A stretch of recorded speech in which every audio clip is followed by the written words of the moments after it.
ඔයාට මතකද අනුරාධපුර වෛද්‍යවරියක් දූෂණය කිරීමේ සිද්ධිය? මෙතෙක් දවසක් රක්ෂිත බන්ධනාගාරගතව සිටි සැකකරු දැන් කියන්නේ මෙන්න මෙහෙම කතාවක්.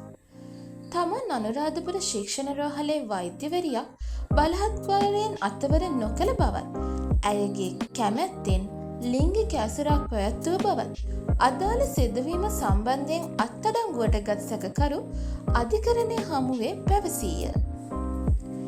එය අත්වරයක් ලෙස හැඳින්වීමට කිසිසේත්ම එකඟ නොවන බවත් ඔහු සඳහන් කර ඇත.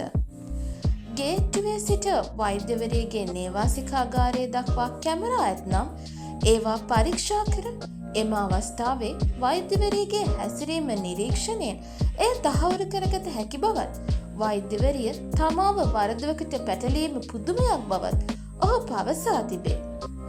අනුරාධපුර ප්‍රධාන මහේස්ත්‍රාත් අධිකරණයේදී ඔහු මේ බව පැවසුවේ තමන්ට අධිකරණයේදී ප්‍රකාශයක් කිරීමට ඉල්ලා ඊට අවසර ලැබුණු විටය.